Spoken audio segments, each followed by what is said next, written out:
Teman FYI pasti sudah tidak asing dengan sosok B.J. Habibie. Sudah banyak yang menulis biografi B.J. Habibie bahkan memfilmkan kisah hidupnya. Ia adalah tokoh inspiratif yang luar biasa bagi masyarakat Indonesia. Bernama lengkap Baharudin Jusuf Habibie ini lahir di kota Parepare, Sulawesi Selatan pada tanggal 25 Juni tahun 1936. Sebelum menjadi orang yang berpengaruh bagi bangsa Indonesia, B.J. Habibie pernah mengenyam pendidikan di SMA Kadago, Bandung, tahun 1954 dan melanjutkan ke perguruan tinggi di Institut Teknologi Bandung ITB. Karena kepintaran dan kecerdasannya, B.J. Habibie akhirnya melanjutkan studinya di Jerman bersama teman-temannya yang lain. Berbeda dengan teman-temannya yang menggunakan beasiswa untuk kuliah di Jerman, B.J. Habibie menggunakan biaya dari ibunya, R.A. Tuti Marini Puspowardojo. Keputusannya belajar di Jerman karena petuah Bung Karno tentang pentingnya penguasaan teknologi nasional, yakni teknologi maritim dan teknologi dirgantara saat Indonesia masih berkembang saat itu. B.J. Habibie akhirnya memilih jurusan teknik penerbangan spesialis konstruksi pesawat terbang di Rhein-Westfalen-Aachen Technische Hochschule, Jerman pada tahun 1955. Dari sinilah B.J. Habibie belajar menguasai teknologi dan menjadi ahli pesawat terbang yang pertama kali menciptakan pesawat terbang di Indonesia. Jadi tidak heran jika ia dijuluki sebagai bapak teknologinya Indonesia karena karyanya yang luar biasa. Banyak pelajaran yang bisa kita ambil dari kisah hidup atau biografi B.J. Habibie. Meskipun masa jabatan Presiden B.J. Habibie sangat singkat, namun ia adalah salah satu tokoh bangsa yang membawa semangat kebangsaan dan perubahan bagi bangsa Indonesia secara intelektual. Agar teman Vi bisa memperoleh pelajaran dan terinspirasi dari kisah hidupnya, mari mengenal B.J. Habibie dari biografi singkatnya berikut ini.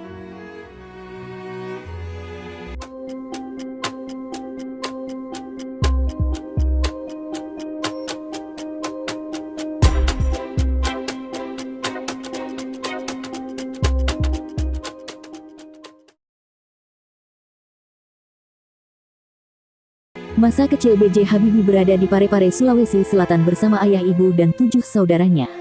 Alwi Abdul Jalil Habibie adalah ayah B.J. Habibie yang merupakan seorang ahli pertanian asal Gorontalo dan sang ibu bernama R.A. Tuti Marini Puspowardojo yang merupakan spesialis mata asal Yogyakarta. Dari 8 bersaudara, B.J. Habibie adalah anak keempat yang tumbuh dalam keluarga religius. Masa kecil B.J. Habibie sangat akrab dengan bacaan Al-Quran sang ayah yang membuatnya tenang. Itulah sebabnya di umurnya masih 3 tahun, B.J. Habibie sudah lancar membaca Al-Quran. B.J. Habibie sudah dikenal sebagai anak yang cerdas dari masa kecilnya. B.J. Habibie ditinggalkan sang ayah meninggal dunia saat usianya masih sangat muda, yakni 14 tahun. Dari situlah sang ibu harus berjuang sendiri untuk melanjutkan hidup bersama-sama dengan ke-8 anaknya. Sejak kepergian sang ayah, akhirnya keluarga B.J. Habibie pindah ke Bandung.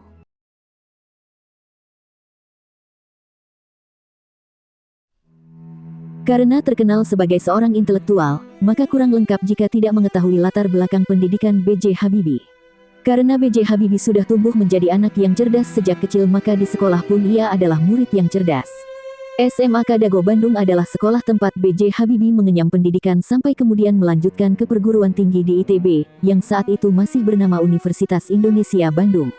B.J. Habibie hanya kuliah selama setahun di ITB kemudian melanjutkan studinya di Jerman selama 10 tahun. Saat Habibie masih menjadi mahasiswa ITB, pemerintahan Presiden Soekarno sedang gencar membiayai anak-anak bangsa menimba ilmu dan bersekolah di luar negeri.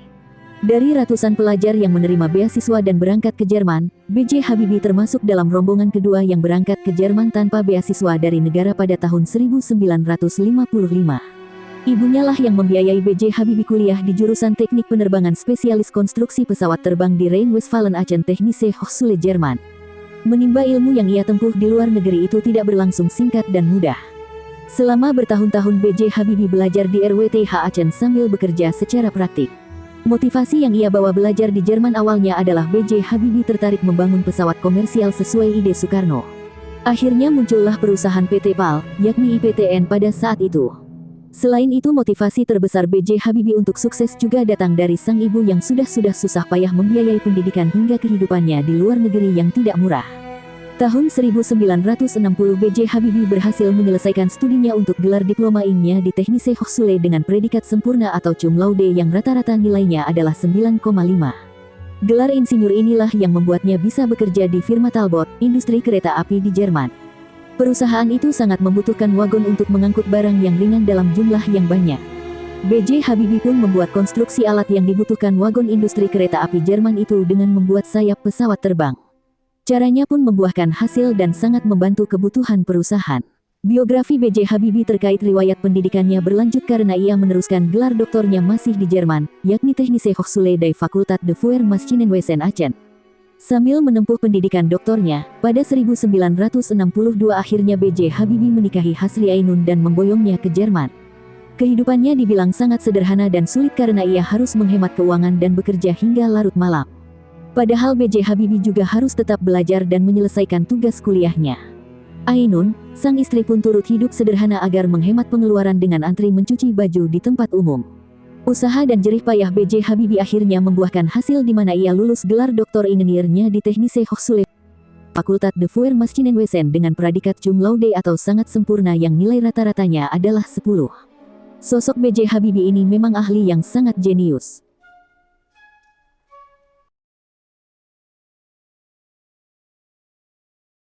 Kisah menarik lainnya dari biografi B.J. Habibie adalah kejeniusannya menemukan teori crack propagation theory, yang akhirnya diberi nama rumus faktor Habibie. Rumus faktor Habibie adalah rumus yang digunakan untuk menghitung keretakan hingga atom pesawat-pesawat terbang. Dengan perhitungan yang tepat maka materi pesawat dapat lebih kuat dan presisi. Teori ciptaan B.J. Habibie ini sangat penting karena saat itu masih banyak kecelakaan pesawat yang diakibatkan karena kegagalan struktural. Rumus inilah yang membuat B.J. Habibie memiliki julukan Merkrek. Karena kejeniusannya tersebut B.J. Habibie pun memperoleh gelar Profesor Kehormatan atau predikat Guru Besar dari ITB dan penghargaan tinggi Ganesha Praja Manggala. Selain datang dari dalam negeri, pengakuan dari lembaga internasional, seperti Gesellschaft Luft- und Raumfahrt, lembaga penerbangan di Jerman, The Royal Aeronautical Society London Inggris, The Académie Nationale de l'Air et de l'Espace Prancis, The Royal Swedish Academy of Engineering Sciences Swedia, dan The US Academy of Engineering Amerika Serikat. Bahkan B.J. Habibie pernah mendapat penghargaan bergengsi yang hampir setara dengan penghargaan hadiah Nobel, yakni Edward Warner Award dan Award von Karman. Sosok revolusioner ini banyak dikagumi orang, bahkan jika B.J. Habibie berkunjung ke Jerman ia tidak pernah luput dari pemberitaan.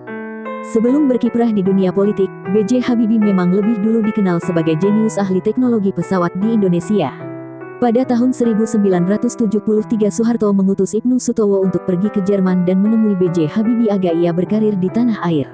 Maka setahun dari kedatangan Ibnu Sutowo, B.J. Habibie pun pulang ke Indonesia dan memulai karirnya di Lembaga Industri Pesawat Terbang Nurtanio (LIPNUR) sebagai pemimpin. Pada tahun 1976 perusahaan ini berubah menjadi Industri Pesawat Terbang Nurtanio (IPTN), hingga tahun 2000 berubah lagi menjadi PT Dirgantara Indonesia. Pada tahun 1978, Soeharto juga menunjuk B.J. Habibie untuk menjabat sebagai Menteri Negara Riset dan Teknologi Republik Indonesia dan ia pun menduduki posisi ini selama 20 tahun.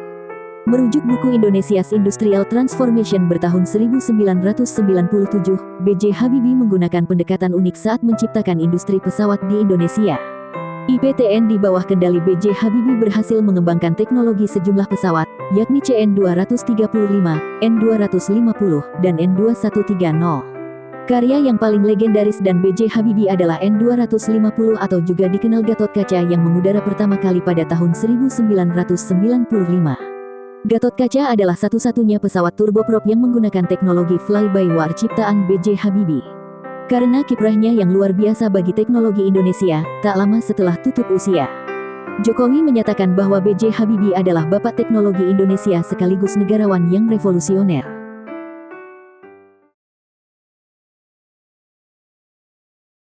Karir politik B.J. Habibie dimulai sejak ia kembali di Indonesia pada tahun 1974 atas perintah Soeharto. Mulai 1978 B.J. Habibie ditetapkan sebagai Menteri Riset dan Teknologi 10 dekade hingga Maret tahun 1998 di masa pemerintahan Presiden Soeharto. Selain itu ia juga sempat memimpin perusahaan BUMN Industri Strategi 10 tahun lamanya. Mulai tahun 1998, tepatnya tanggal 14 Maret B.J. Habibie diangkat menjadi Wakil Presiden ke-7 mendampingi Soeharto dalam Kabinet Pembangunan 7 sampai tanggal 21 Mei tahun 1998 saat Soeharto lengser dari jabatan presidennya. Kiprah Habibie sebagai Wakil Presiden cukup singkat yang dapat kamu baca ada buku seri Pemimpin Bangsa, B.J. Habibie Wapres Orde Baru Terakhir. Setelah mundurnya Soeharto, B.J. Habibie ditetapkan sebagai Presiden Indonesia ketiga pada usianya yang ke-62 tahun dengan masa jabatan yang singkat, yakni tanggal 1 Mei tahun 1998 hingga tanggal 20 Oktober tahun 1999. Saat B.J. Habibie menjabat sebagai Presiden, pada tanggal 30 Agustus tahun 1999 Indonesia kehilangan Timor Timur dari Negara Kesatuan Republik Indonesia dan menjadi negara terpisah. Namun B.J. Habibie berhasil menyelesaikan masalah tersebut secara damai, yakni mengadakan jajak pendapat bagi warga Timor Timur untuk memilih merdeka atau tetap menjadi bagian dari Indonesia. Keputusannya tersebut sempat menjadi kontroversi oleh para ahli dan politikus Indonesia.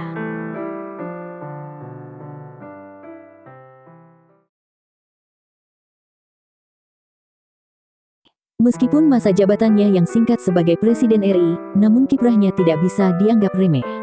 Setelah lengsernya Soeharto, negara Indonesia sedang krisis ekonomi dan kerusuhan terjadi di mana-mana. Bisa dikatakan ia diwarisi jabatan saat kondisi Indonesia sedang kacau dan memprihatinkan, di mana banyak daerah dan wilayah yang ingin melepaskan diri dari Indonesia. Di era reformasi dengan yang tidak stabil dan disintegrasi setelah kerusuhan Mei tahun 1998 di beberapa daerah di Indonesia, B.J. Habibie harus mengawal semua kekacauan tersebut. B.J. Habibie sigap membentuk kabinet baru dengan peran-peran penting agar mengembalikan dukungan dana moneter internasional dan komunitas negara donor agar memulihkan ekonomi Indonesia saat itu. B.J. Habibie juga membebaskan beberapa tahanan politik era Soeharto dan mengurangi kontrol untuk kebebasan berpendapat dan kegiatan organisasi. Itulah yang membuat sosok ini istimewa. Ia tetap berupaya untuk kembali membangun bangsa Indonesia menjadi lebih baik. Beberapa bentuk kebijakan dan keputusan yang dibuat B.J. Habibie sangat berharga bagi bangsa Indonesia, yakni UU tentang otonomi daerah, UU anti monopoli, UU persaingan sehat, dan membebaskan rakyatnya untuk berpartisipasi pada banyak partai politik. B.J. Habibie juga berhasil menaikkan kurs dolar ke rupiah Indonesia dari Rp10.000 menjadi Rp15.000 saat krisis ekonomi sebelum 1998.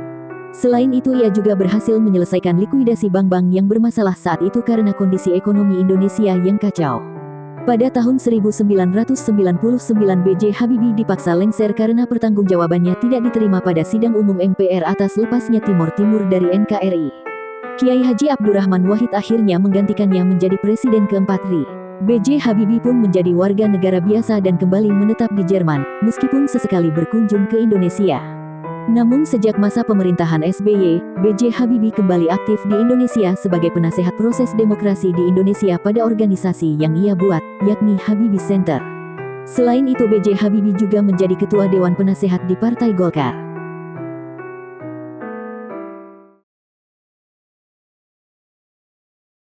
Membahas biografi B.J. Habibie tentu tidak lepas dari kisah cintanya dengan sang istri yang sangat menyentuh. B.J. Habibie pernah mengungkapkan bahwa Ibu Ainun adalah mata baginya untuk melihat kehidupan. Kisah lengkap Hasri Ainus Habibie sebagai sosok yang tak tergantikan bagi kehidupan B.J. Habibie juga bisa teman FYI temukan pada buku B.J. Habibie Belahan Jiwa Habibie. Ibu Ainun adalah pengisi kasih bagi kehidupan B.J. Habibie saat susah maupun hingga B.J. Habibie mapan. 48 usia pernikahannya hingga B.J. Habibie ditinggal Ibu Ainun wafat, mereka selalu bersama. Ibu Ainun selalu setia menemani B.J. Habibie dan mendampinginya dengan sabar dan penuh kasih sayang. Pada tanggal 22 Mei tahun 2010, B.J. Habibie kehilangan Hasri Ainun, sang istri tercinta yang meninggal dunia karena kanker ovarium. B.J. Habibie sebelumnya tidak pernah tahu bahwa sang istri menderita kanker ovarium karena Ibu Ainun tidak pernah mengeluh sekalipun padanya. B.J. Habibie baru mengetahuinya 3 hari sebelum kepergian Ibu Ainun, saat itulah ia merasa terluka. B.J. Habibie pun menulis buku yang berjudul Habibie dan Ainun setebal 323 halaman sebagai bentuk kecintaannya pada mendiang istrinya.